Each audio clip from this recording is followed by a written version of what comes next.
Oke, jadi bisa kita mulai. Selamat pagi menjelang siang semuanya. Ah, Selamat pagi, Pak. jadi untuk yang minggu lalu ini ya, kita sudah membahas terkait dengan pendahuluan terkait dengan transformasi linear. Jadi karena hari ini kita bertemunya online, mungkin nanti akan banyak waktunya kita habiskan untuk ke diskusi. Karena kalau misalkan penjelasan seperti di kelas itu, saya rasa kurang efektif kalau misalkan online.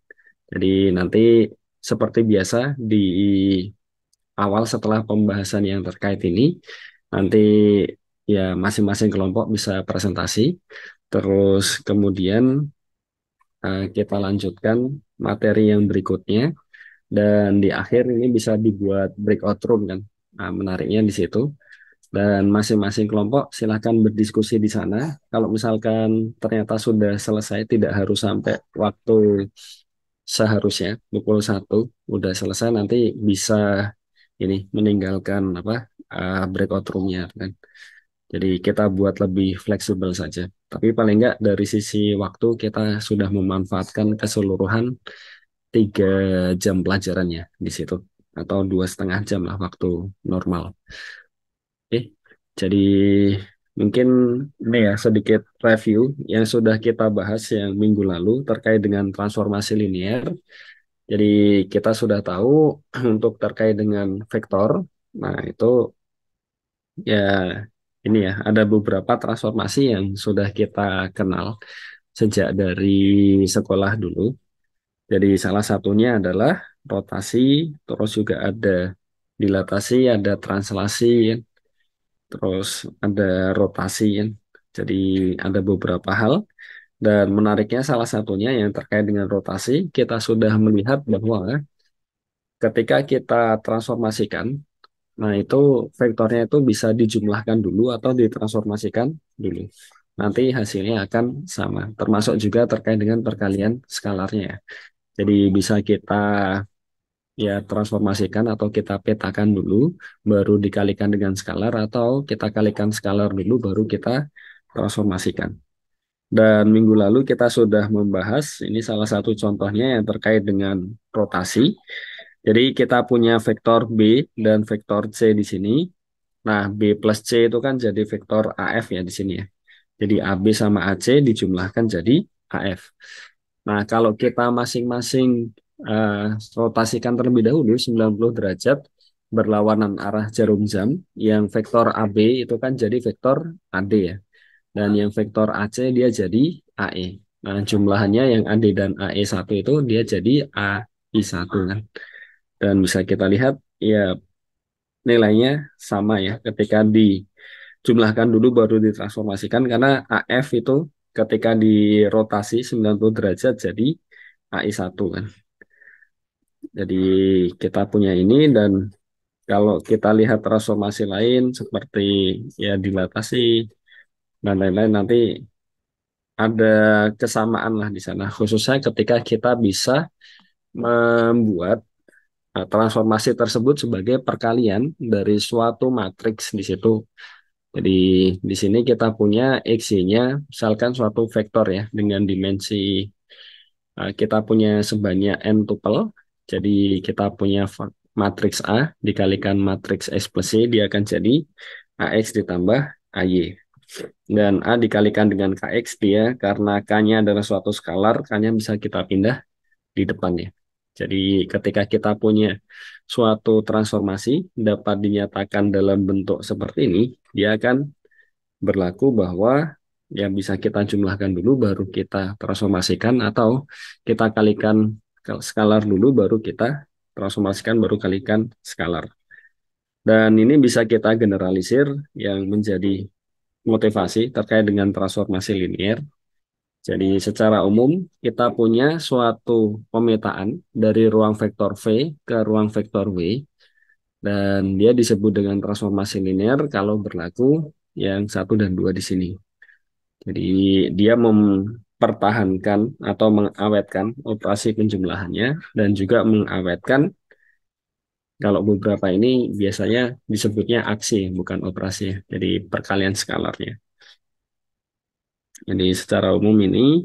dan bisa kita sederhanakan ya. Jadi hanya satu step di sini karena meskipun ini satu step tapi kan sebetulnya dia sudah melibatkan perkalian skalar dan juga penjumlahannya.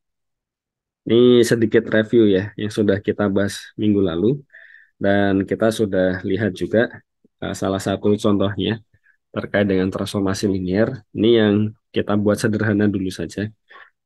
Jadi ini dan hari ini kita ya menghabiskan dulu ya yang materi terkait dengan pendahuluan transformasi linear. Baru kemudian nanti kita bahas yang terkait dengan diskusi kelompok. Oke, jadi ini contoh yang lain ya. Jadi kita punya T dari ini, dia akan jadi yang di sini ya. Jadi bisa dilihat yang awalnya dari C4 dia akan ke C2. Nah, kalau kita perhatikan lagi, yang bagian ini dia akan menjadi apa? Kalau kita kalikan ini dengan X1, X2, X3, X4, berarti kan matriksnya di sini jadi bisa dilihat dia akan menjadi ini kan yang kena X1 kan satu, kena X2 juga satu, kena X3-nya negatif satu di sini nol ya. Jadi yang kedua kita punya satu, negatif satu, nol, satu ya. Atau supaya lebih estetik ya, ini diperkecil aja. Nah, bisa dilihat ini dia akan menjadi matriks A-nya, dan ini adalah matriks X-nya kita. Dan secara umum kalau kita punya matriks A-nya itu nanti M kali N, di sini posisinya adalah eh, 2 kali 4 ya. Terus ini 4 kali satu. Nanti kan kalau dikalikan ini dia akan jadi 2 kali satu ya. Ya kan? Matriksnya. Dan bisa kita lihat ketika T-nya di sini, kita punya X-nya dibawa ke AX, dia pasti akan memenuhi kedua sifat yang kita inginkan kan. Jadi kalau kita ambil sembarang X1, X2, dia di sini, jelas kita akan bisa lihat dengan A yang kita punya di sini, A, X1 plus X2 kan sama dengan AX1 ditambah AX2 ya. Dan yang kedua ketika kita ambil sembarang K anggota C dan kita punya X anggota ini, kita bisa lihat dengan mudah bahwa ini akan juga berlaku. Jadi selesai. Nah, ini tinggal memanfaatkan operasi matriks.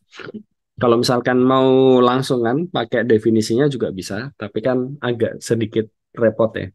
Kalau kita lihat dalam bentuk matriks kan akan jauh lebih mudah.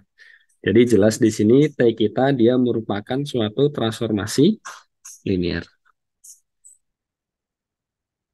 Oke, jadi yaitu ini ya tambahan contoh dan seperti ketika kita belajar terkait dengan teori grup, itu kan kita punya beberapa istilah lah. Jadi pada intinya kan ketika kita punya grup, terus kita punya pemetaan yang mengawetkan operasinya, itu kan kita sebut dengan homomorfisme. Ketika kita punya ring, itu kan juga ini ya, uh, suatu pemetaan yang mengawetkan operasi yang di ringnya kita punya dua. Nah, itu juga kita sebut dengan homomorfisme. Di sini ya kita juga bisa menyebut ya homomorfisme sebagai istilah lain dari transformasi linear. Dan apa yang dimaksud dengan operator linear di sini? Operator linear itu adalah ketika kita punya domain dan kodomainnya dia sama. Jadi ketika T-nya itu merupakan transformasi linear, kita sebut dia dengan operator linear. Dan kalau kita lihat lagi konsep dari endomorfisme, endomorfisme itu kan ya pemetaan yang seperti ini juga kan. Jadi dari eh, himpunan itu ke himpunan itu sendiri.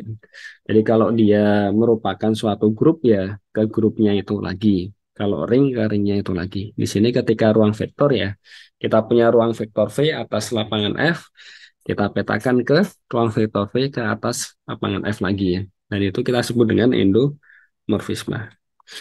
Nah, kalau dia injektif disebut dengan monomorfisme. Nah, kenapa kok ada kata-kata penyisipan di sini?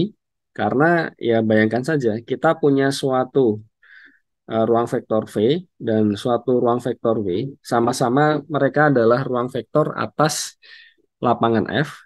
Nah, kita punya pemetaan kan dari sini ke sini, T-nya misalkan transformasi linear, dia injektif ya.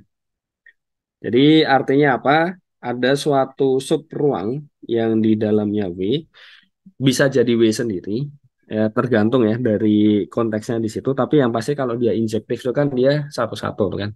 Intinya ada suatu sub ruang yang di W, sedemikian hingga ya setiap operasinya yang dari V itu nanti diawetkan di subnya yang ada di W-nya tadi.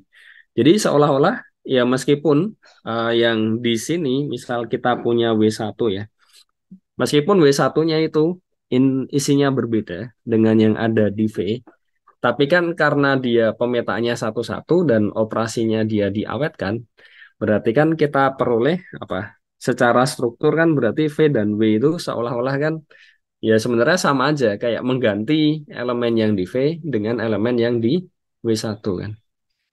Nah, dari situ ya kita bisa melihat seperti kita punya V-nya itu dapat dipandang dalam tanda kutip ya. Seperti subruang yang ada di W. Meskipun elemennya berbeda kan. Makanya itu kata-kata penyisipan di sana ya. Jadi kita seolah-olah seperti dimasukkan lah di situ kan. Ya meskipun kita tidak bisa mengatakan nanti V itu subruang dari W, tetapi seperti kita bisa menemukan ada subruang yang di W1 itu, sedemikian hingga dia secara sifat dan lain-lain dia sama seperti di V-nya. Nah, menariknya di situ. Tuh yang terkait dengan monomorfisme, terus selanjutnya epi ketika dia surjektif, artinya apa? Setiap elemen di W itu kita bisa menemukan prapetanya di V sedemikian hingga petanya jadi elemen tersebut kan.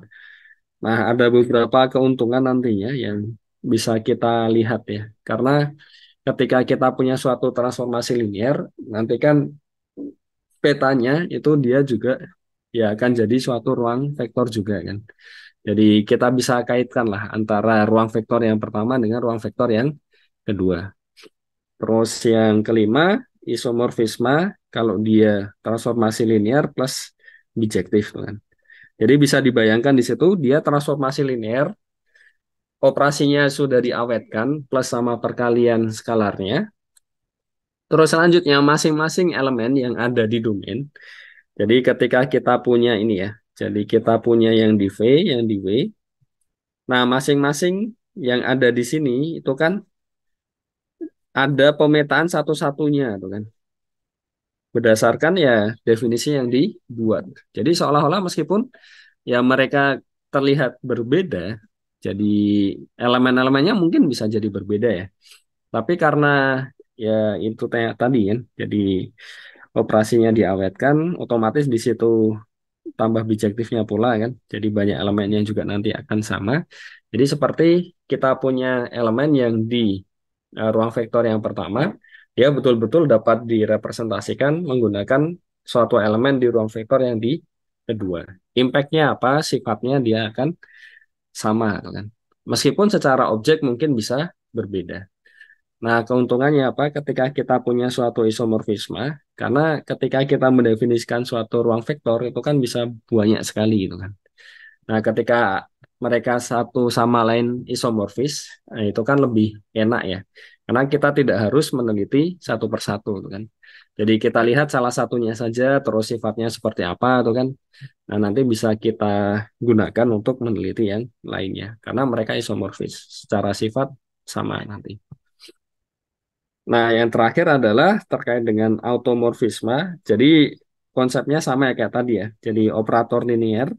Jadi domain dan kodomainnya sama. Dia suatu transformasi linear dari ruang vektor ya V ke V lagi yang bijektif. Nah, automorfisme itu pasti ada ya. Kenapa? Karena kalau kita punya T-nya itu dari V ke V, jadi kayak gini kan. Nah, kita ya petakan saja V kecil ini ke V kecil lagi gitu kan. Jadi yang pemetaan identitas itu dia pasti jadi automorfisme. Pertanyaannya apakah ada yang lain? Nah, itu kan di beberapa kasus mungkin ada, di kasus yang lain mungkin tidak ada kan. Tapi yang pasti setidaknya ada satu yaitu pemetaan identitas. Jadi itu beberapa hal yang terkait dengan transformasi linear, ya. Nah, ini mungkin supaya lebih jelas beberapa contoh ya. Jadi contoh yang pertama, misalkan saya punya fungsi turunan. Di sini dia dapat ditunjukkan dia merupakan suatu operator linear ya, pada semua fungsi diferensiabel tak terhingga pada R. Jadi buktinya bagaimana? Ya jelas ya. Jadi ruang vektor V ini isinya adalah suatu F di mana F itu dia pemetaan dari R ke R dan dia diferensiabel ya. Diferensiabel tak terhingga ya. Jadi selalu ini. Nah, ini. Jadi bisa kita cek turunan. Jadi D dari F itu kan dia jadi ini kan. Karena dia punya turunan ya, berarti kan pasti bisa kita lakukan di situ kan. Dan dia jelas D dari suatu fungsi itu misalkan ini dia pasti anggota V lagi kan. Jadi suatu turunannya kan mesti juga kalau dia fungsinya dari R ke R ya turunannya juga dari R ke R kan. Terus yang kedua, ketika kita punya ini ya, ambil sembarang, ini jelas tadi, F1, F2, anggota dari V, dan misal saya punya K anggota R ya. Jadi jelas kalau saya punya ini turunan dari F1 plus F2, ya dari sifat turunan ya, dia kan mengawetkan penjumlahannya kan. Jadi kita bisa jumlahkan dulu baru diturunkan atau masing-masing diturunkan dulu baru dijumlah. Jadi ini jelas dia akan jadi di F1 ditambah D dari F2. Dan menariknya turunan lagi ketika kita punya suatu skalar ya di sini. Jadi kalau kita punya K dari F1, ini jelas dia akan sama dengan kali D F1. Kalau mau lengkap sebenarnya ini sih bisa diambil ini ya. Sebarang anggota dari R kan. Terus tunjukkan keduanya itu merupakan fungsi yang sama kan. Yang sisi kiri sama sisi kanan. Tapi saya rasa ini jelas lah dari ini ya sifat turunan fungsi ya. Jadi kita tahu kalau turunan itu kan ya bisa dijumlahkan dulu fungsinya baru diturunkan atau ya kita turunkan masing-masing baru dijumlah. Begitu pula untuk yang perkalian skalarnya kan. Jadi di sini bisa dilihat ya, ruang vektornya kan isinya sudah ya tidak hanya apa bilangan kan, tapi isinya adalah fungsi-fungsi. Dan dia jelas jadi ruang vektor karena ya kita tahu kalau apa bisa ditunjukkan lah di situ. Terus contoh yang lain, misalkan kita punya integral dari suatu ini ya lapangan dengan indeterminate x, ya kan? Nah, di sini kita definisikan integral dari 0 sampai x ya, dari ft dt. Dia merupakan operator linear. Nah, kenapa? Karena ya kita bisa ambil ya, diambil sebarang misalkan kita punya F1, F2, anggota dari Fx, ya kan?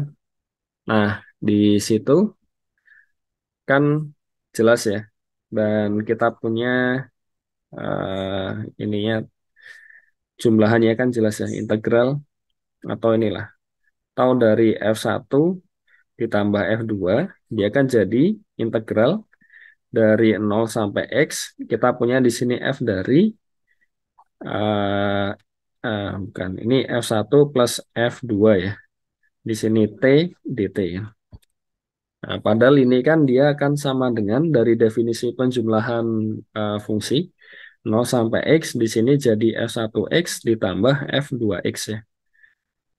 Oh, T ya, maaf. Ini T, ini T ya. Di sini dt ya. Dan dari sifat integral kita bisa lihat ya dia jadi F1T dt ditambah integral 0 sampai x F2T dt. Nah, jadi di sini ya dapat kita simpulkan apa? Dia akan sama dengan tau dari F1 ditambah tau dari F2. Yang pertama, terus yang kedua yang terkait perkalian skalar ya bisa ditunjukkan sendiri ya. Intinya kita tahulah dari uh, sifat-sifat integral, dia juga bisa diintegralkan masing-masing dulu, baru dijumlah, atau dijumlah dulu, baru diintegralkan. Dan itu juga berlaku untuk yang integral tertentu ya. Karena kan kita punya sama-sama dia dari 0 sampai X. Jadi bisa kita lihat karena di sini ini kan V-nya kita, ini juga V-nya kita. Nah, dia merupakan operator linear. Ini contoh yang lain. Jadi semoga cukup jelas ya di situ. Terus contoh yang lain yang paling ini ya biasanya ini ya. Ketika kita mengalihkan dengan suatu matriks kan di sisi kirinya. Jadi kita punya di sini V itu dipetakan ke AV ya dengan ya ini atau dari A-nya. Jadi ya dengan mudah lah nanti. Karena jelas kita punya Fn itu merupakan ruang vektor atas F dan Fm juga ruang vektor atas F juga kan. Jadi bisa kita lihat kalau saya punya di sini A-nya ukurannya M kali N, terus V-nya ini N kali 1, jelas ya AV itu dia akan jadi berukuran berapa? M kali 1. Jadi AV kita anggota dari Fm, ya kan?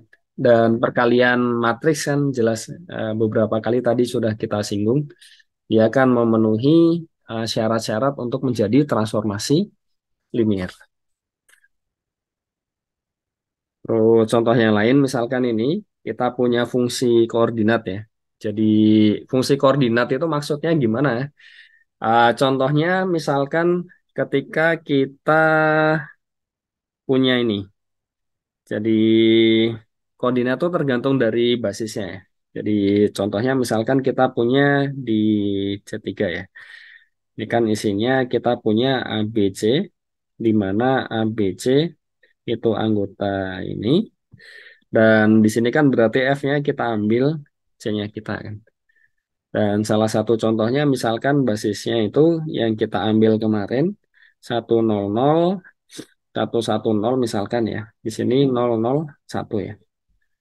Nah, di sini jadi kita bisa cek bahwa sembarang ABC itu dapat dinyatakan dalam bentuk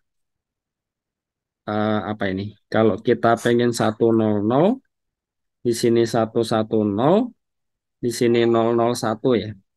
Berarti kan mau nggak mau harus C-nya 1 kan. Terus kemudian C-nya di sini ya. Ini harus B-nya ya, karena yang di tengah itu kan B ya.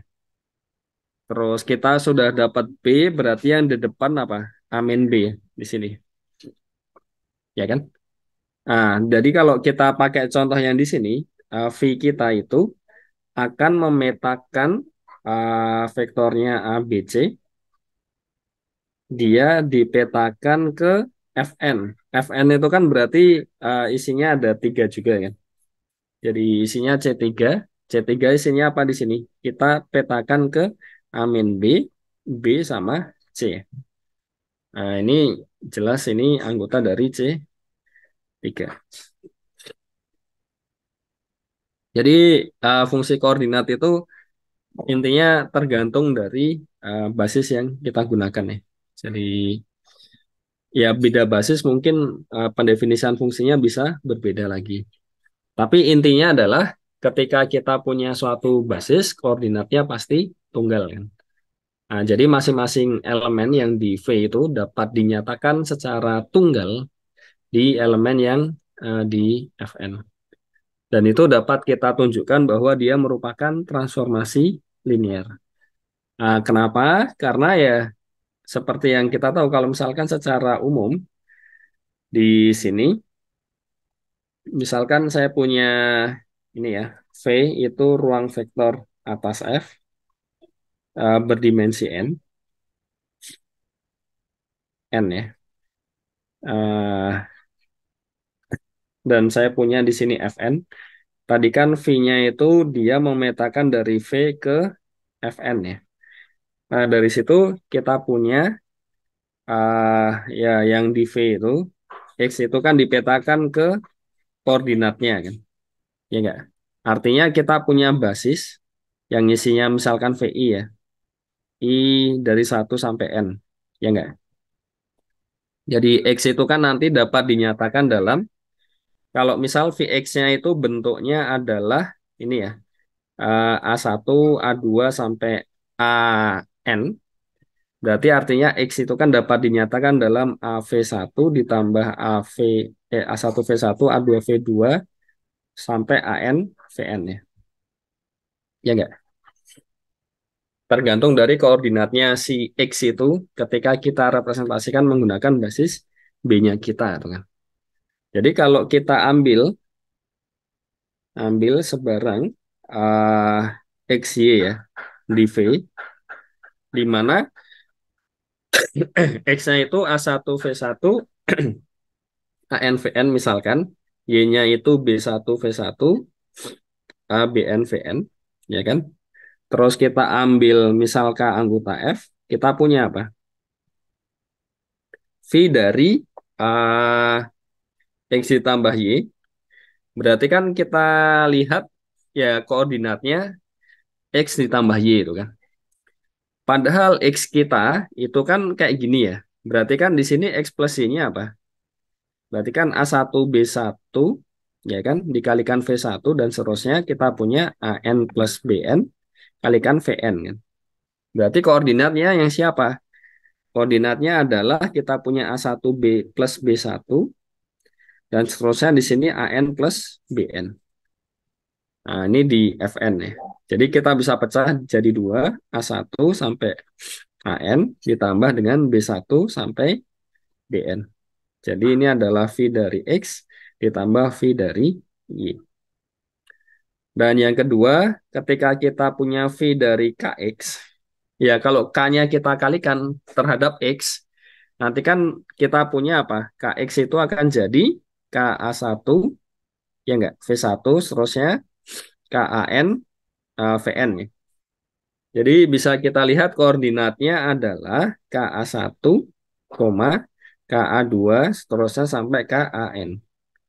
Dan di sini karena masing-masing ada K-nya, ya bisa kita keluarkan kan, KN. Jadi ini adalah K dari Vx. Di ini contoh yang lain ya, yang terkait dengan transformasi linear. Tapi sekali lagi, ya itu fungsi koordinat itu tergantung dari ya basis yang kita gunakan. Tapi kan di sini kita sudah membuktikan secara umum ya, dan dia pasti menjadi suatu transformasi linear. Jadi kalau misalkan ada yang masih bingung, eh, ya patokannya kan sebenarnya ini ya, kita punya rules tuh kan. Rules yang untuk yang transformasi linear kan sebenarnya hanya dua ya. Ambil sebarang dua elemen di ruang vektornya, buktikan dia mengawetkan operasi penjumlahan, dan kita ambil ya elemen di ruang vektornya sama di fieldnya, kita tunjukkan dia mengawetkan perkalian skalarnya kan. Jadi prinsipnya dua itu. Jadi ya mau soal yang diotak-atik kayak apapun, ya yang dilihat itunya saja kan. Jangan dilihat apa ini kok nanti elemennya jadi gimana, ya elemennya ngikutin aja. Nah, jadi ya memang ini ya pada akhirnya kemampuan yang terkait dengan apa himpunan, membaca isinya himpunan itu jadi sangat krusial di situ. Karena seringnya yang pada bingung itu lebih ke ini sebenarnya himpunannya isinya apa sih gitu kan. Operasinya kayak apa kan. Nah, itu kendalanya biasanya di sana malahan, bukan di apa pembuktian aksiomanya. Sampai sini dulu mungkin ada yang mau ditanyakan sebelum masuk ke sifat-sifatnya, beberapa sifat sederhana. Oh, nggak ada ya. Wah, lancar. Oke. Ya, kita masuk ya. Jadi beberapa sifat sederhana lah. Pertama adalah ya nolnya di V itu pasti dipetakan ke nolnya di W ya. Kalau dia suatu transformasi linear. Kenapa? Karena ya kita nggak punya pilihan lain kan. Karena eh apa? Kalau kita punya di sini X anggota V itu kan, kita kan harus punya X plus nol itu kan sama dengan TX ya. Ya enggak? Karena X plus nol itu kan nolnya di V. Ya, X plus nol itu kan jadi ini kan. Dan dia di sisi lain dia harus sama dengan TX ditambah T 0V gitu. Mau nggak mau kan? Nggak punya pilihan lain. Artinya apa? TX itu sama dengan TX ditambah T dari 0V kan. Ya enggak? Dan ini kan kanselasinya jalan karena sebagai grup terhadap penjumlahan tuh kan pasti punya minusnya ya. Dan ya mau tidak mau ini akibatnya apa? T dari 0V harus dari nolnya W kan. Jadi kita punya seperti itu ya. Ini diambil sebarang X anggota V ya. Ya nggak? Dan dengan ide yang sama sebetulnya bisa kita tunjukkan yang kedua ya. Caranya gimana? Ya mau nggak mau kan harus ini ya. Ya tadi ya samalah diambil sebarang lagi. Ini lama-lama nggak konsisten ya. Harusnya kalau vektor ada apa panah di atasnya ya. Tapi ya sudahlah itu kan. Paling nggak udah tahu kan maksudnya apa. Ini di V. Nah kita tahu T dari X dikurang X itu kan jadi T0 ya tadi ya. Dan T0 itu kan jadi nolnya W kan tadi kan. Nah, di sisi lain, X dikurang X itu kan dia akan sama dengan X ditambah dengan negatif X. Nah, berarti di sini kita punya apa? T dari X kurang X, dia jadi TX ditambah T dari negatif X. Ya nggak? Dia sama dengan nolnya W. Berarti artinya apa di sini? Ya, mau nggak mau kan berarti kita harus punya ini ditambahkan dengan ini jadi nol, tuh kan? Berarti artinya T negatif X itu akan sama dengan negatif dari TX. Iya nggak? Karena ya ketika kita punya suatu grup komutatif, elemen inversnya terhadap penjumlahan dia tunggal. Ya. Oke. Terus yang ketiga ini jelas lah, ini dari definisi aja udah langsung kelihatan ya. Karena kita punya T dari alfa X ditambah beta Y, ini kan dapat dipecah jadi alfa X ditambah T dari beta Y, dan ini jelas jadi alfa TX ditambah beta TY. Jadi ini dari definisi transformasi linear ya kita sudah punya kan. Oke. Dan ini beberapa ya sifat ya yang menarik adalah yang pertama kita punya ini LVW itu kita ambil sebagai himpunan yang isinya itu LVW itu adalah semua transformasi linear dari V ke W itu. Jadi kita kumpulkan, ya kan isinya berarti fungsi gitu kan. Kita punya transformasi linear, kita kumpulkan semuanya yang dari ruang vektor V ke ruang vektor W. Nah, ini bisa kita pandang dia sebagai ruang vektor lagi ya. Nah, jadi ini merupakan ruang vektor atas F.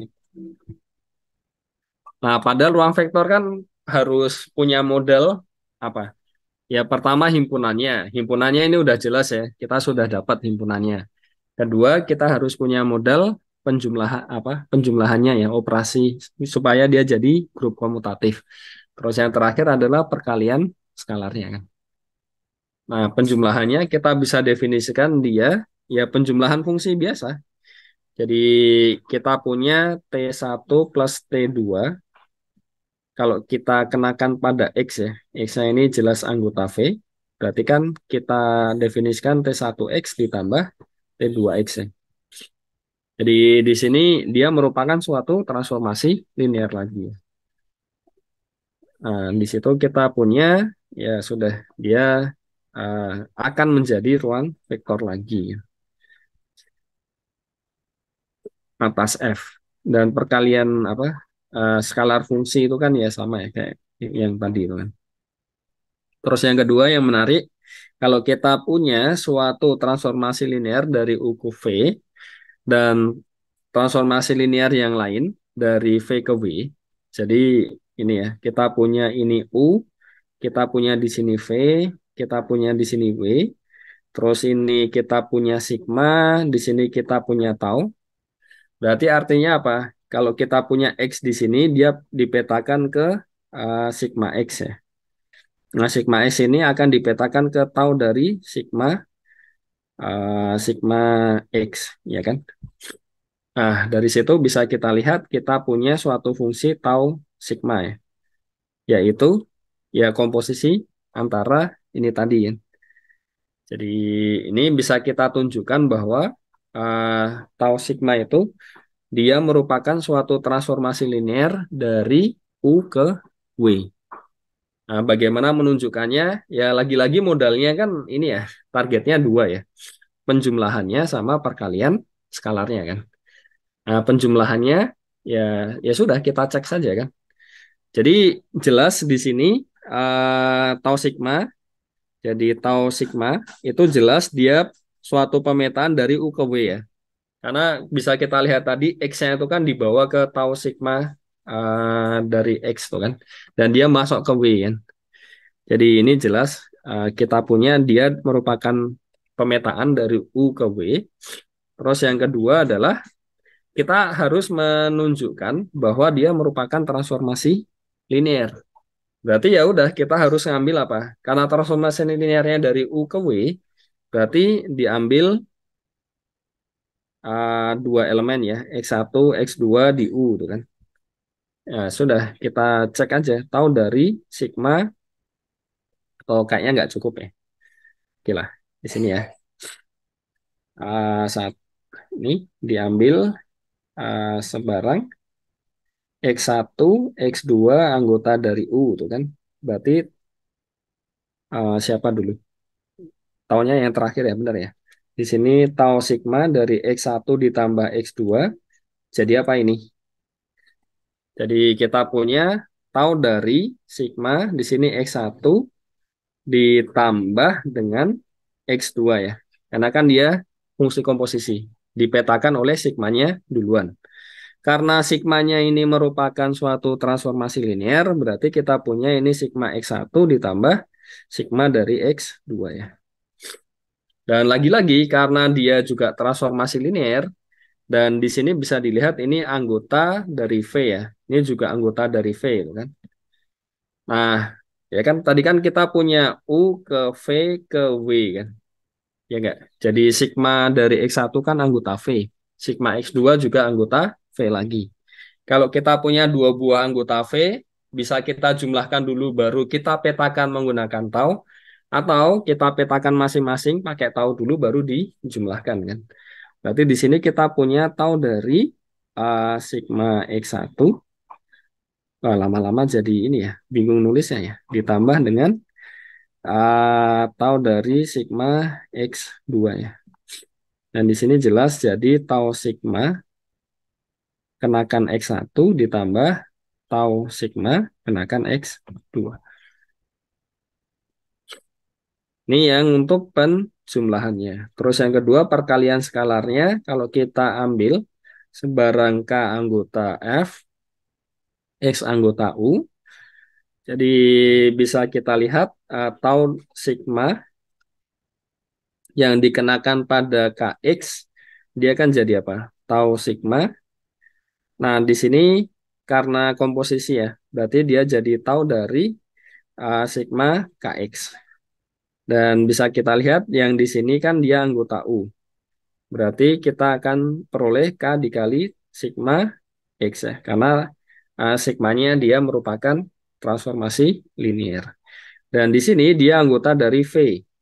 Wah ini U sama V sama ini lama-lama ya. Ah, kurang siku.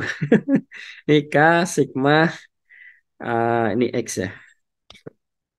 Nah, dari sini bisa kita lihat dia akan jadi K dikalikan V sigma ini X. Jadi kesimpulannya apa berarti? Kita punya tau sigma merupakan transformasi linear dari U ke W ya. Jadi ini yang dimaksud dengan ini tadi ya. Jadi ini itu berada di sini ya. Artinya dia merupakan suatu transformasi linear dari U ke W. Terus ini ya. Nah ini keuntungannya kalau bijektif. Nah kalau bijektif kan kita punya inverse ya. Dan sebenarnya ya mindsetnya itu kalau kita punya pemetaan bijektif plus operasinya semuanya diawetkan, ya bolak-balik itu ya kayak cuma balik aja kan. Jadi balikannya dia pasti merupakan suatu transformasi linear lagi. Karena seolah-olah seperti kita punya dua buah himpunan yang berbeda, tapi yang satu bisa direpresentasikan menggunakan elemen yang lain. Yang dari situ role-nya itu sama persis tuh kan. Nah, jadi ya secara logika kan sederhana ya. Terus terakhir, nah ini. Jadi kalau dia aljabar, jadi ya mungkin ada yang nggak familiar ya. Nah nanti bisa googling lah. Definisi dari aljabar ya. Aljabar yang secara struktur itu ada ininya lagi ya. Tapi karena tidak terlalu berhubungan sama ini ya, mungkin sebagai tambahan pengetahuan saja. Jadi dia merupakan suatu aljabar. Nah ini menariknya setelah itu kalau kita punya transformasi linear, terus kita bisa nyatakan dengan tunggal. Jadi dari situ eh, ini ya. Jadi ada beberapa hal yang menjadi khusus kan di sana. Salah satunya adalah ketika kita punya ini dari V, ini ke W. Nah, ada elemen yang di sini yang dipetakan ke nolnya. Nah, yang dipetakan ke nol kan minimal tadi nolnya si V ya. Atau sebagian lah, mungkin lah. Ini sebagiannya. Nah, itu yang kita sebut dengan kernel kan. Jadi, contoh paling sederhana, apa ya? eh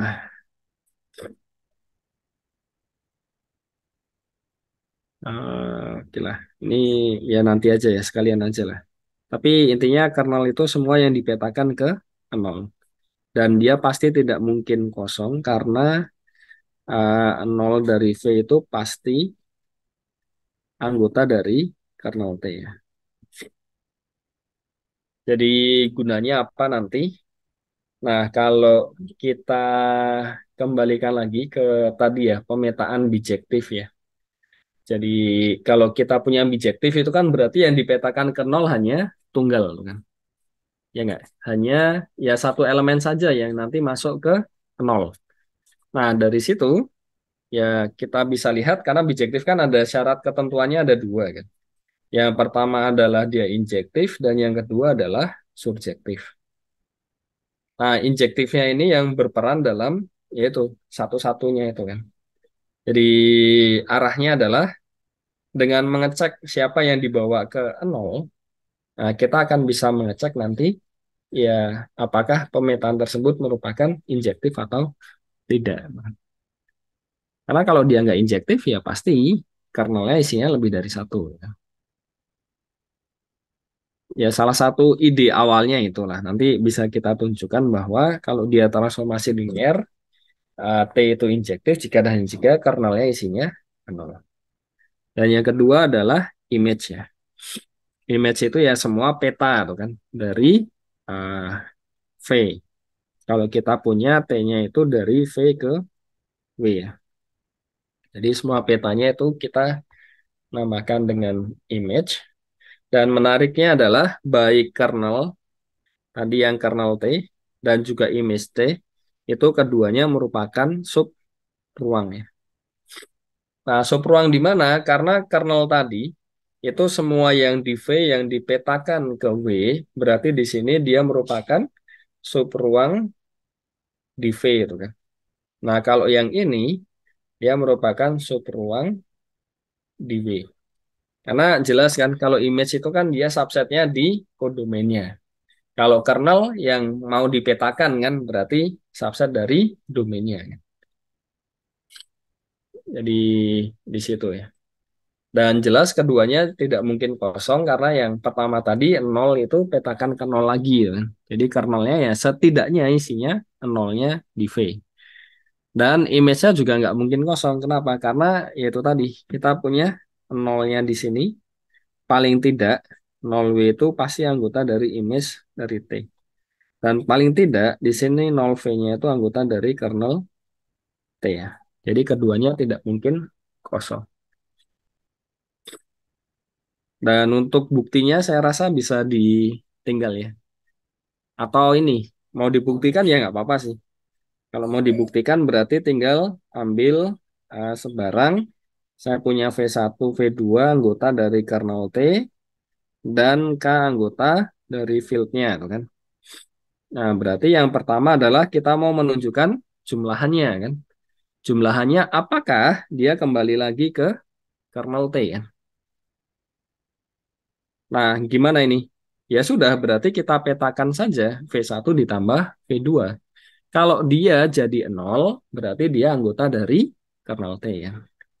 Nah, berarti T dari V1 ditambah V2, kita tahu bahwa karena T-nya merupakan transformasi linear, dia akan jadi TV1 ditambah TV2. Dan karena V1-nya anggota kernel, T, berarti kita punya ini dipetakan ke 0. Ini juga dipetakan ke 0. Berarti semuanya ini dia akan jadi nolnya W. Maknanya apa? Ya V1 tambah V2 itu anggota dari kernel T. Dan yang kedua juga sama, ketika kita punya KV1, karena dia transformasi linear, dia akan jadi K kali TV1. Di mana di sini karena V1-nya anggota dari kernel T, dia anggota 0W. K kali 0 ya 0 lagi itu kan. Artinya apa di sini? KV1 anggota kernel dari T ya. Jadi kesimpulannya apa? Kernel T dia merupakan sub ruang di V. Simpel kan? Yang image juga sama ya nanti. Ya kita tunjukkan atau sekalian. Oh, tapi ini cepat banget ya, udah mau 1 jam ya. Nggak kerasa ya. Nanti lagi-lagi yang bab 5 ini ya. Baca sendiri dulu langsung diskusi gitu kan. Yang kedua, kalau kita ambil sebarang W1, W2 anggota dari image T dan K anggota F ya. Berarti kan yang pertama apa? Karena dia anggota dari image berarti kan ini ya. Dari sini kan ada misal V1, V2 sedemikian hingga ini anggota V ya. Anggota V sedemikian hingga T dari V1 itu W1, T dari V2 itu W2. Jadi bisa kita lihat di sini, yang pertama adalah W1 tambah W2, dia akan sama dengan T dari V1 ditambah T dari V2 ya. Dan karena dia transformasi linear, dia akan jadi T dari V1 plus V2 ya. Dan V1 V2 ini karena V1 V2-nya anggota V, ini kan juga anggota V. Jadi dari sini bisa disimpulkan bahwa W1 plus W2 itu anggota dari image T ya. Dan yang kedua, kita punya K kali V1, jadi K dikali T dari V1. Dan ini akan jadi T dari KV1. Dan jelas ini anggota V, yang artinya apa dari sini kita punya K dari W1 anggota dari image dari T. Jadi kesimpulannya image dari T dia ya merupakan sub ruang di W ya. Jadi ya kembali lagi lah, kalau misalkan masih bingung ya patokannya kan clear ya. Jadi aksioma yang perlu ditunjukkan kan hanya itu. Nah, sisanya itu ya kemampuan kita dalam membaca bentuk himpunannya itu isinya seperti apa ya. Nah, biasanya kalau ada yang bingung ya ya kembali ke sana tadi sih.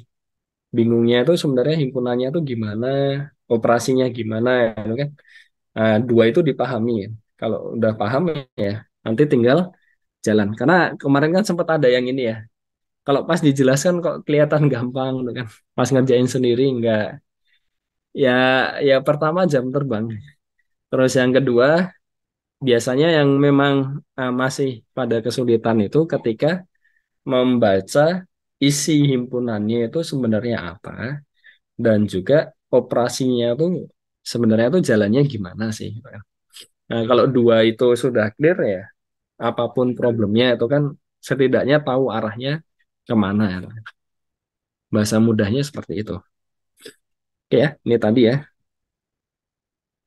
Dan ini saya rasa inilah uh, sudah tahu ya.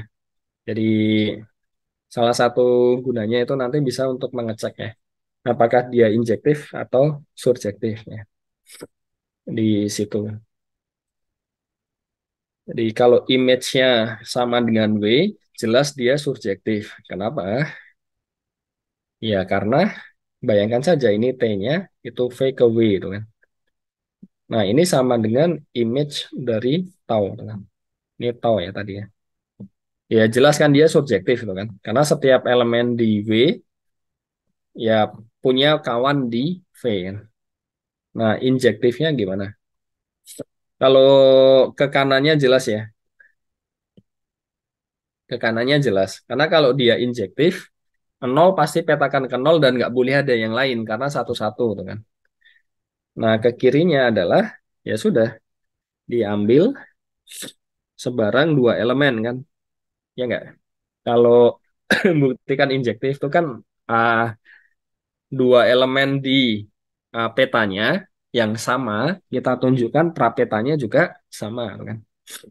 Berarti kan kita ambil W1, W2, ya kan, anggota dari W, di mana W1 sama dengan W2, dan kita punya apa? Misalkan W1 itu tahu dari V1, W2-nya itu tahu dari V2 ya.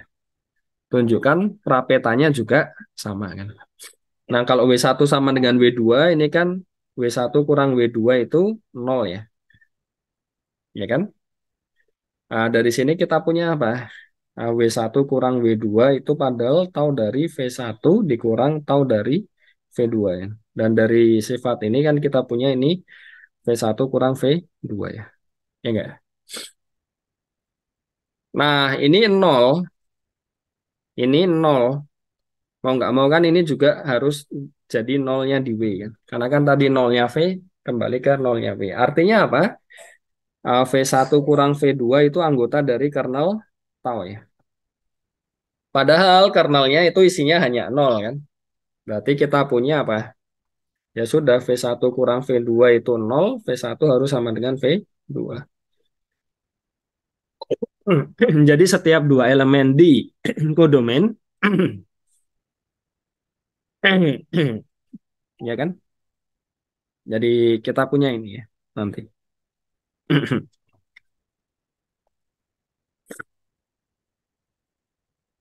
Terus ini sedikit terkait dengan ini ya, kaitannya itu tadi. Kita punya ruang nol, ruang baris, ruang kolom. Jadi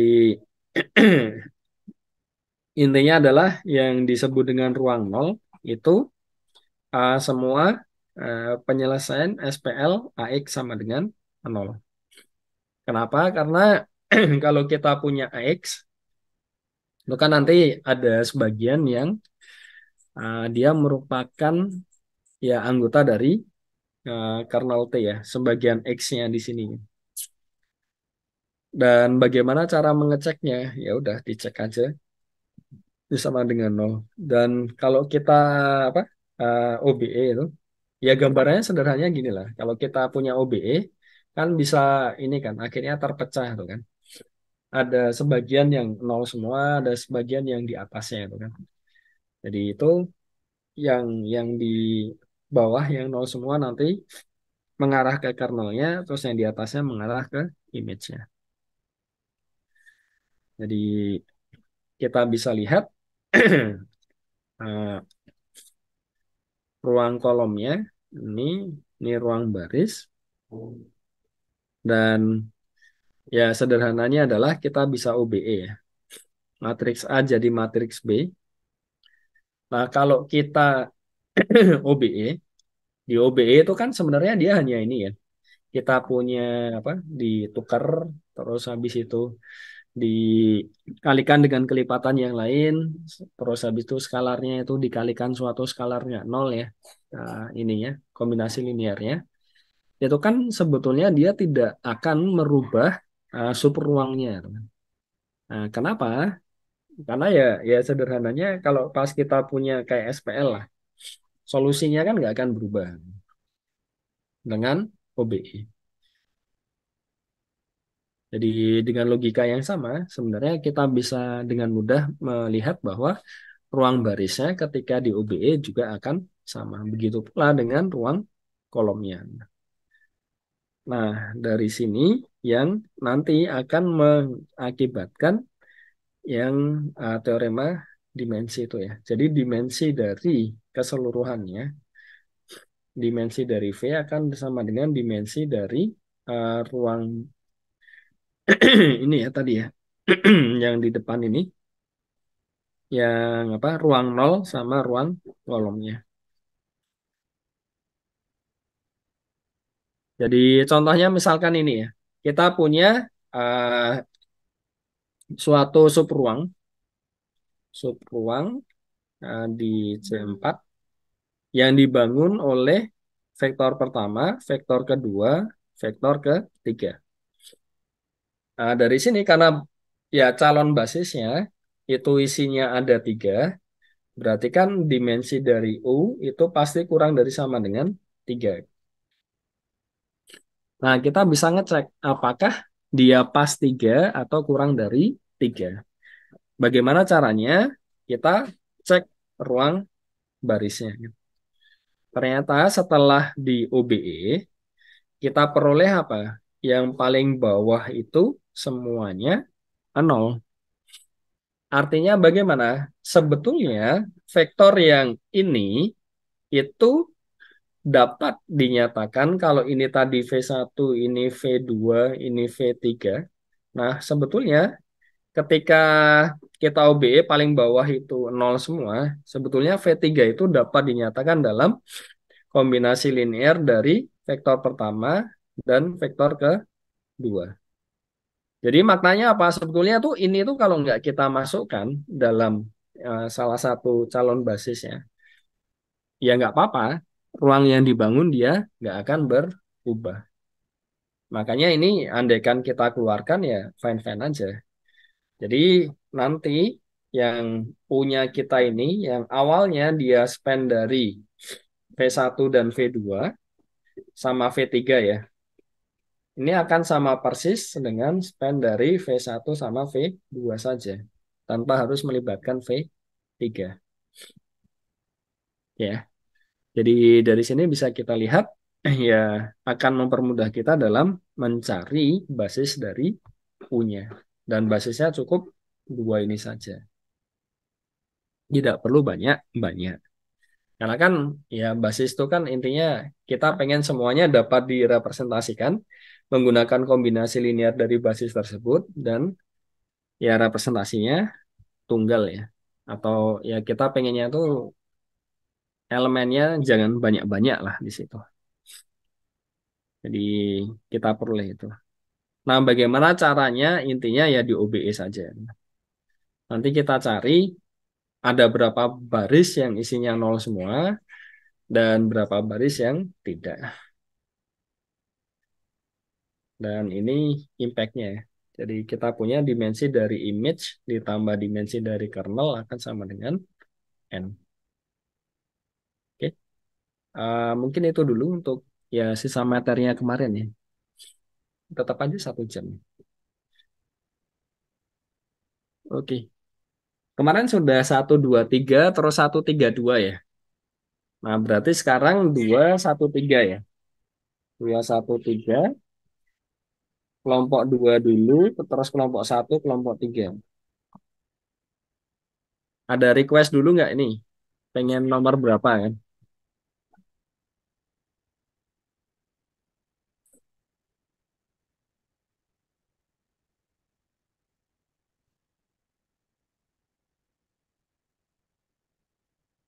Oh, nggak ada. Kayaknya sederhana kan? Atau ini ya, karena nomor 1 itu open, jadi nanti masing-masing tetap bahas nomor 1. Nah, mungkin kelompok 2 nanti bahas nomor 2, kelompok 1 bahas nomor 3, kelompok 3 nomor 4 ya. Jadi kelompok 2 yang dibahas nomor 1 sama 2. Kelompok 1 yang dibahas 1 sama 3. Kelompok 3 yang dibahas 1 sama 4.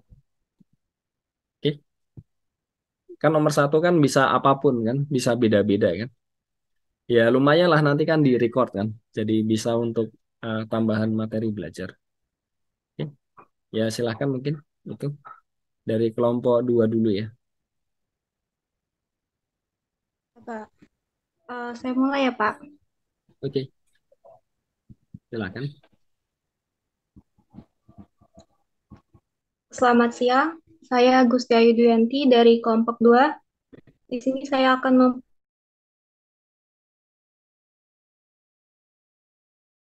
untuk soal nomor 1 yaitu sebutkan contoh lain transformasi linier yang belum dibahas di kelas. Di sini kami mempunyai fungsi yaitu fungsi T, pemetaan dari polinomial berderajat 3 dipetakan ke polinomial berderajat 2 yang didefinisikan sebagai berikut. Kemudian, periksa apakah T merupakan transformasi linier. Untuk membuktikan bahwa T merupakan transformasi linier, di sini kita ambil sebarang skalar alfa elemen F dan Pq elemen dari polinomial berderajat dengan P-nya sama dengan Px, yaitu A0 ditambah A1x ditambah A2x kuadrat ditambah A3x pangkat 3. Kemudian untuk Q-nya yaitu sama dengan Qx sama dengan B0 ditambah B1x ditambah B2x kuadrat ditambah B3x pangkat 3. Lanjut ke bawah, Kak. Kemudian, untuk membuktikan bahwa dia transformasi linear, kita harus membuktikan dua hal. Yang pertama, untuk T dari P plus Q akan menghasilkan sama dengan T dari P ditambah T dari Q. Untuk buktinya yaitu berikut. T dari P plus Q sama dengan T dari Px ditambah Qx. Kita sudah ketahui di atas untuk Px dan Qx-nya, kita masukkan, kemudian kita kelompokkan menjadi satu yang sama, menghasilkan T dari A0 ditambah B0 ditambah A1 ditambah B1X ditambah A2 tambah B2X kuadrat ditambah A3 tambah B3X ke 3. Berdasarkan definisi pemetaannya diperoleh yaitu 5 kali A0 ditambah B0 ditambah A3 tambah B3X kuadrat. Kemudian dengan menggunakan sifat distributif, kita memperoleh hasil yaitu 5A0 ditambah 5B0 ditambah A3X kuadrat ditambah B3X kuadrat. Kita kelompokkan yang sama menjadi satu, menghasilkan 5A0 ditambah A3X kuadrat ditambah 5B0 ditambah B3X kuadrat. Berdasarkan definisi, kita tahu kalau misalkan 5A0 ditambah A3X kuadrat itu sama dengan eh, pemetaan dari T, yaitu A0 ditambah A1X tambah A2X kuadrat dan ditambah. Kemudian untuk 5B0 tambah B3X kuadratnya kita punya yaitu T dari B0 ditambah B1X ditambah B2X kuadrat ditambah B3X pangkat 3. Kemudian hingga menghasilkan yaitu T dari P ditambah T dari Q. Sehingga terbukti bahwa T dari P plus Q sama dengan T dari P ditambah T dari Q. Untuk yang kedua, kita akan membuktikan bahwa T dari skalar A dikali P sama dengan alpha dikali dengan P. Kemudian untuk P-nya kita masukkan berdasarkan definisi di atas, yaitu A0 tambah A1X tambah A2X kuadrat tambah A3X pangkat 3. Di sini yang kita operasikan yaitu skalarnya dulu dengan si A0 dan kawan-kawannya, menghasilkan T dari alfa A0 ditambah alfa A1X tambah alfa A2X kuadrat tambah A3X pangkat 3, menghasilkan 5 alfa A0 ditambah alfa A3X kuadrat.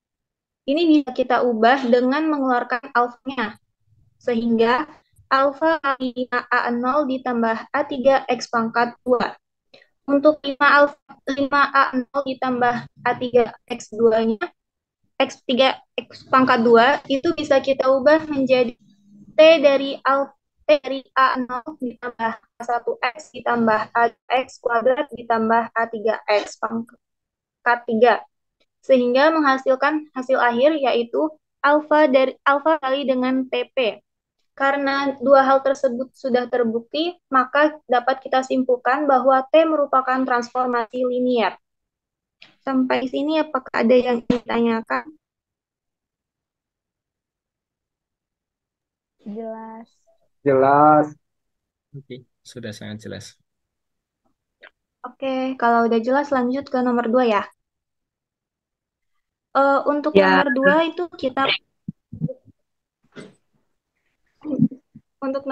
kita punya soal, yaitu diberikan tahu elemen dari himpunan semua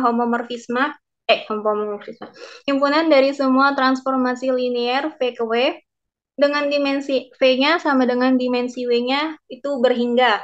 Kemudian kita diminta untuk menunjukkan bahwa jika pemetaan tau injektif, jika dan hanya jika taunya surjektif.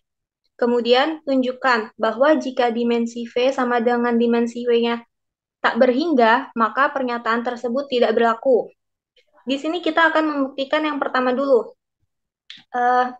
Kita akan membuktikan bahwa bahwa pemetaan tau injektif jika dan hanya jika tau surjektif. Kita buktikan dari kiri ke kanan, yaitu jika taunya injektif, maka tau surjektif. Di sini dimisalkan tau elemen dari himpunan semua homomorfisme dari V ke W dengan dimensi V sama dengan dimensi W-nya berhingga. Jika tau injektif, yang berarti bahwa kita tahu kalau untuk si kernel taunya sama dengan 0.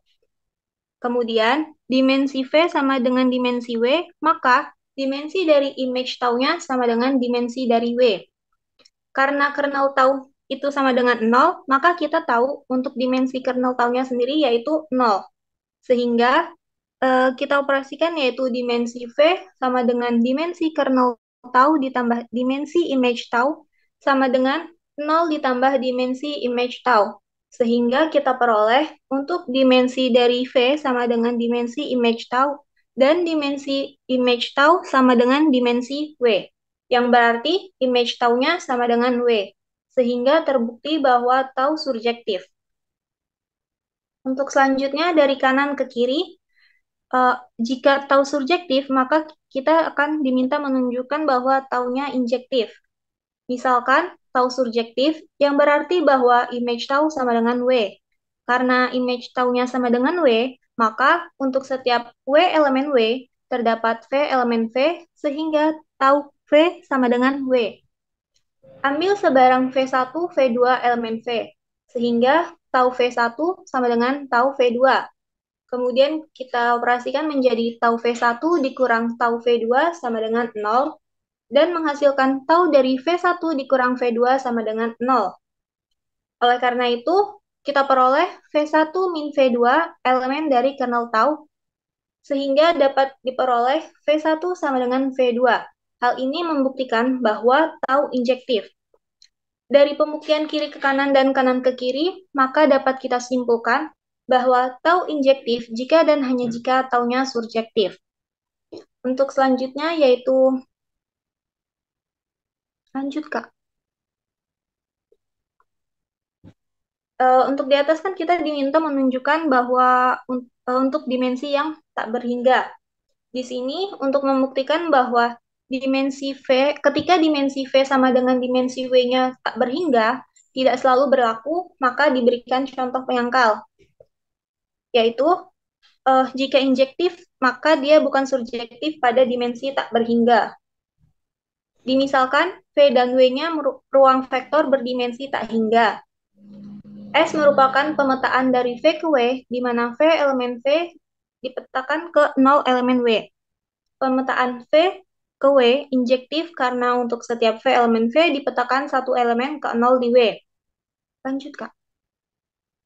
Tetapi, pemetaan ini bukanlah surjektif, karena W hanya memiliki satu elemen 0, hanya satu elemen, yaitu 0, sehingga W tidak memiliki pre-image di dalam V.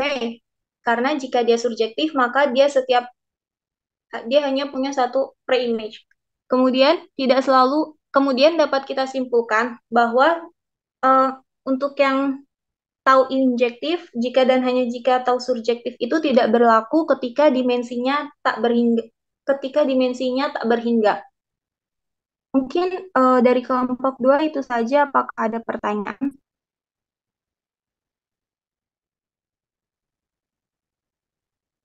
Ya, saya dari perwakilan kelompok satu ini akan mendiskusikan yang soal nomor satu, yang merupakan contoh lain dari transformasi linear yang belum dibahas. Di sini diberikan T-nya pemetaan dari R2 ke matriks 2 kali 2 di R, dengan didefinisikan seperti di situ ya. Kemudian akan ditunjukkan bahwa dia transformasi linear. Yang pertama, kita akan menunjukkan kalau operasi penjumlahannya itu tetap mempertahankan operasi penjumlahan. Terus ambil sembarang A1, A2 elemen di R2 dan K elemen R. A1-nya isinya X1Y1, A2-nya isinya X2Y2. Terus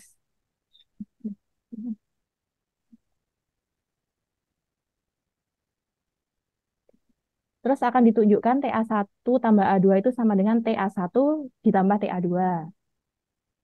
Terus TA1 tambah TA2 itu isinya TX1 Y1 ditambah X2 Y2. Kemudian dipetakan, maksudnya dimasukkan ke definisi pemetaannya ya. Terus jadinya X1 plus X2 ditambah Y1 plus Y2 0, Y1 tambah Y2 negatif X1 tambah X2. Kemudian dari bentuk ini bisa kita pisah. Yang X1 sama Y1, terus X2 sama Y2. Nah, dari situ kita bisa mendefinisikan lagi kalau apa X1 tambah Y1, Y1 0 X1 min X1 ini di TX1 Y1 ditambah TX2 Y2. Berarti dia tetap. Terus yang kedua akan ditunjukkan dia TKA1 sama dengan KTA1. Berarti tinggal dimasukkan K-nya di dalam definisi pemetaannya. Berarti KX1 ditambah KY1 0, KY1 negatif KX1. Kemudian kita keluarkan K-nya. Karena udah berbentuk seperti ini, berarti bisa kembali lagi di operasinya. T, X1, Y1. Jadi K, T, A1. Terbukti bahwa T transformasi linear.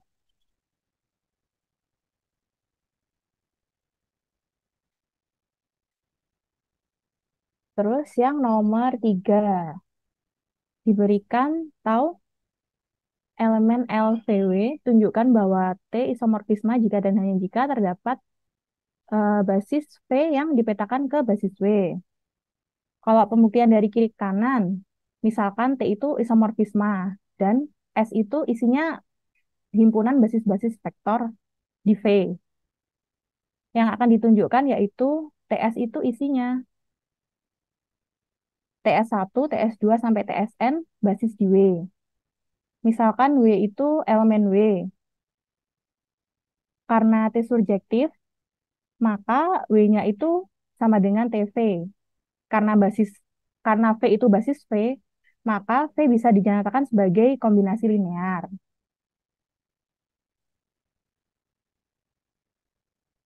Karena bisa dinyatakan sebagai kombinasi linear, maka TS itu membangun W. Ya kayak yang ini, bagian yang ini. W sama dengan TV alfa 1 TS 1 alfa 2 TS 2 dan seterusnya. Terus kemudian yang kedua, karena karena tau injektif, maka kernel T-nya 0. Sehingga dia bisa dibentuk kombinasi linear yang dipetakan ke 0. Karena dia dipetakan ke 0, maka dia bebas linear. Jadi TS itu bebas linear dan membangun W. Jadi TS basis W. Terus kalau pembuktian yang kanan ke kiri, misalkan T elemen LVW dengan S adalah basis di V, maka TS-nya adalah basis W. Misalkan X-nya itu elemen ker T, maka diperoleh X itu alfa 1 S1 tambah alfa 2 S2 sampai dengan alfa N Sn.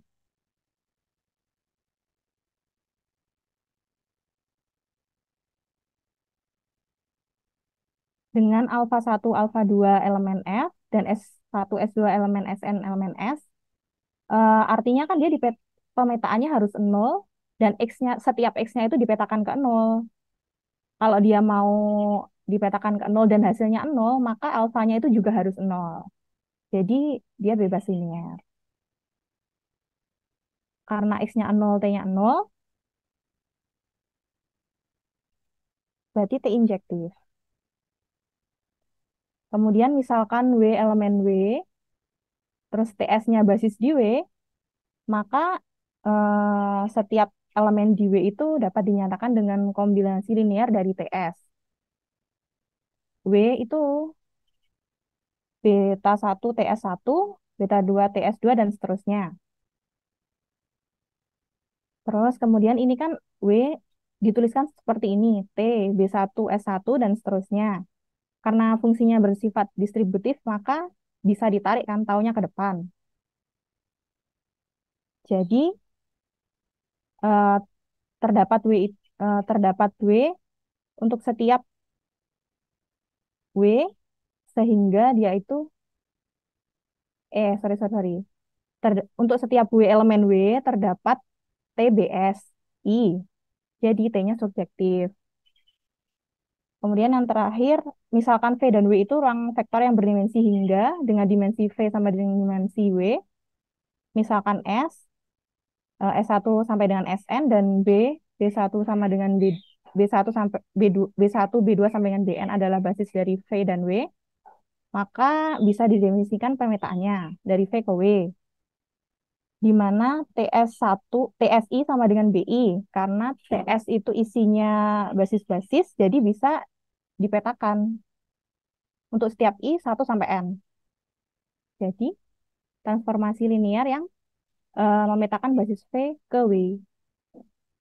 Karena memenuhi semuanya, berarti dia transformasi linear yang bijektif. Karena kan udah terbukti injektif dan surjektif. Dengan kata lain, T isomorfisme. Cukup sekian dari saya. Mohon maaf bila ada kekurangan. Kalau ada kekurangan ya ditambahkan. Terima kasih. Sama-sama. Kalau ada tambahan nanti dikurangi. Oke. Ya, silakan mungkin kalau ada yang ini. Intinya tuh sebenarnya dari kelompok 1 dan 2 tadi ya. Untuk yang bagian contohnya itu, ah, ya kayak ini bentuknya aja yang dipandangnya. Kalau yang tadi kan sebagai polinom, terus di sini bentuknya dipandang sebagai matriks ya. Tapi sebenarnya dia sama saja seperti sekian tupel ke sekian tupel gitu kan. Karena kita operasinya kan juga benar-benar komponen wise. Dan yang nomor 3 tadi terlihat kalau yang dari isomorfisme maka terdapat basis itu kan langsung clear. Karena sebaliknya itu kan pembentukan isomorfismanya itu menggunakan yang basis di sini sama basis di satunya. Dan bisa dicek bahwa dia merupakan monoisomorfisme.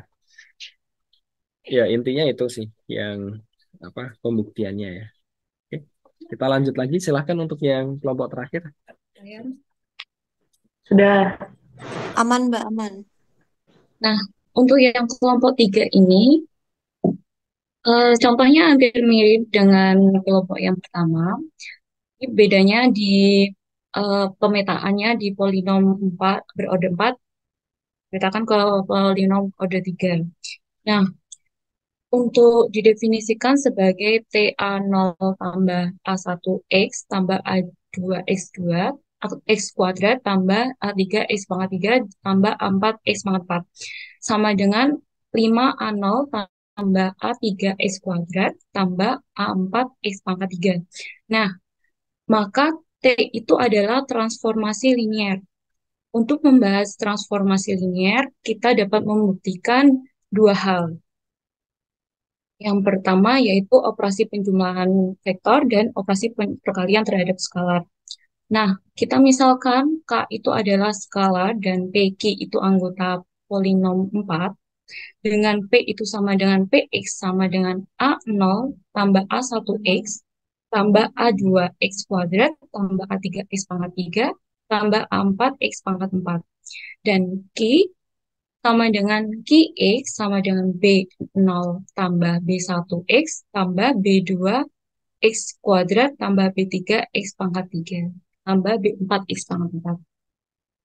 Nah, untuk menunjukkan transformasi linier itu tadi saya sudah jelaskan, kita pertama akan membuktikan TP tambah Q sama dengan TPX tambah QX sama dengan kita masukkan pemisalan yang di atas tadi menjadi TA0 tambah A1X tambah A2X kuadrat tambah A3X pangkat 3 tambah A4X pangkat 4 ditambah B0 tambah B1X tambah B2X kuadrat tambah B3X pangkat 3 tambah B4X pangkat 4. Kemudian kita kelompokkan A0 dan B0-nya. Nah, dilihat dari definisi yang di atas tadi bahwa TA0 tadi, bahwa itu sama dengan 5A0 tambah A3. Kita masukkan 5A0 tambah B0 tambah A3 tambah B3 X kuadrat tambah A4 tambah B4 X pangkat 3. Kemudian kita gunakan sifat distribusi 5A0 tambah A3 X pangkat 2 ditambahkan A4 X pangkat 3 dan tambah 5B0 tambah B3 X pangkat 2 tambah B4 X pangkat 3. Nah, dari yang di atas tadi kita lihat bahwa hal ini merupakan TA0 tambah A1X tambah A2X kuadrat tambah A3X pangkat 3. Kemudian diperoleh bahwa TPX tambah TQX yang didapatkan TP tambah Q sama dengan T dari P tambah T dari Q. Yang kedua yaitu kita menunjukkan TK perkalian skalar K kali PX. Kemudian kita masukkan TK PX-nya itu A0 tambah A1X ditambah A2X kuadrat tambah A3X pangkat 3 tambah A4X pangkat 4. Nah, setelah itu kita masukkan K-nya itu. Setelah itu kita keluarkan, kita tahu bahwa dari pemisah 5K A0 tambah KA3 tambah kali X pangkat 2 tambah KA 4 ke X pangkat 3. Nah, setelah itu kita keluarkan K-nya ini menjadi K kali 5A0 tambah A3X kuadrat tambah A4 X pangkat 3.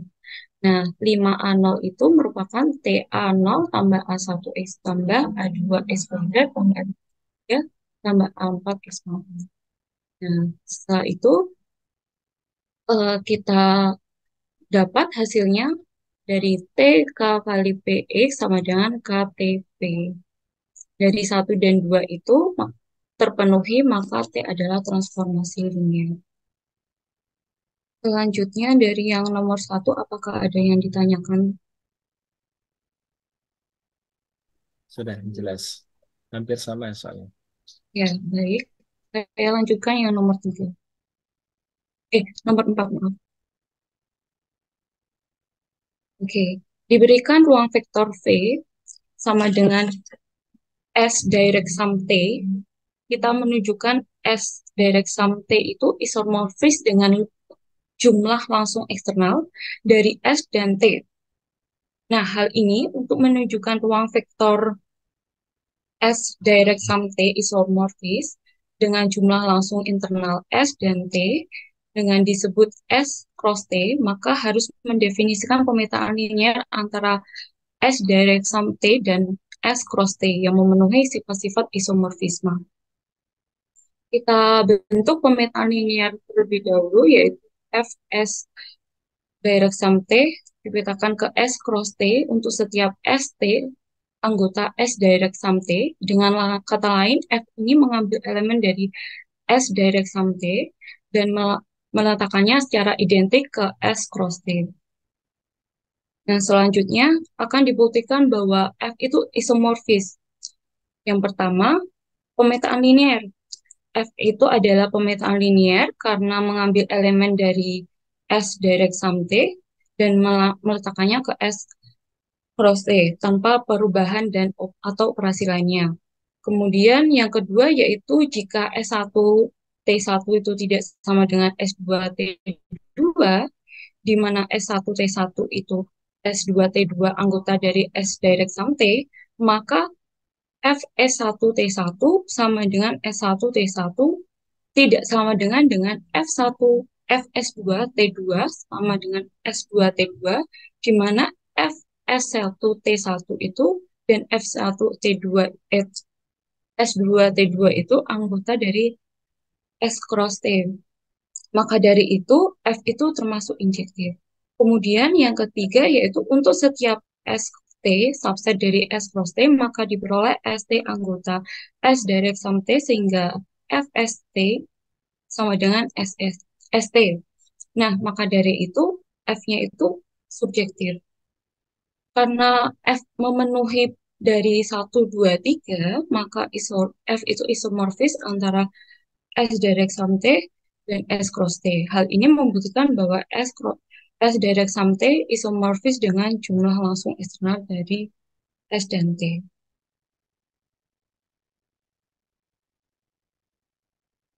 Sekian dari kelompok 3. Apakah ada yang ditanyakan atau ada yang mau ditambahkan?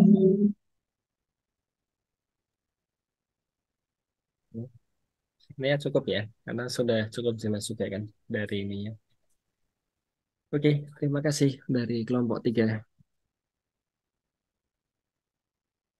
Maaf Pak, mau nanya. Oh ya, silakan.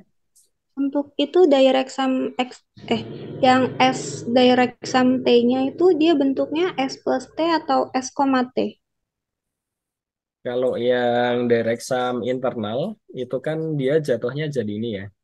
Bentuknya itu benar-benar plus biasa, gitu kan. Berarti kalau di nomor 4 tadi, dia seharusnya penjumlahan biasa ya Pak? Menyatakannya bisa pakai itu. Kalau yang eksternal kan baru yang pakai koma tadi ya.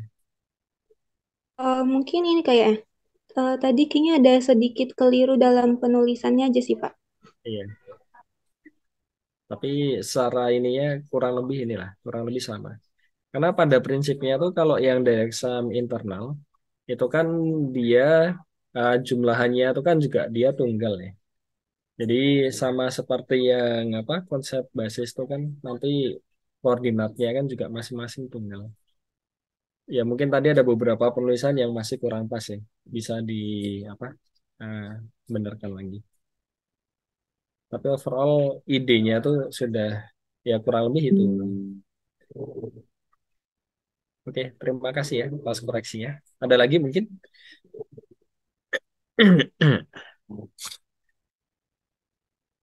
Ya, perbedaannya itu ya. Kalau yang internal tuh dia harus dalam ruang vektor yang sama. Karena kita ya perlu sesuatu untuk menjamin bahwa dia bisa dijumlahkan. Kalau yang eksternal kan tidak harus karena ya kita punya pasangan, kan. Ada kemungkinan bisa di luar. Ya, ada lagi? Tidak ada ya. Kalau tidak ada mungkin sedikit lah sebelum nanti diskusi seperti biasa kita buat breakout room ya. Ini beberapa hal yang di awal saya rasa sudah tahu sebelumnya. Jadi terkait dengan transformasi linear, kan beberapa kali kita sudah melihat bahwa untuk transformasi linear tertentu itu dapat kita nyatakan dalam perkalian suatu matriks dengan vektor yang ada di ruang vektor tersebut. Jadi itu yang disebut dengan matriks representasi transformasi linear. Seperti yang sudah kita bahas tadi, nah kita bisa menyatakannya TX itu dalam bentuk AX ya. Dan A-nya ini pasti tunggal. Kenapa? Karena kalau A-nya dia tidak tunggal, nanti X-nya AX-nya kan tidak jadi pemetaan kan. Karena bisa jadi elemennya itu hasil petanya itu dia berbeda. Jadi secara prinsip kan sama. Dan yang kedua adalah kita sudah membahas terkait dengan basis.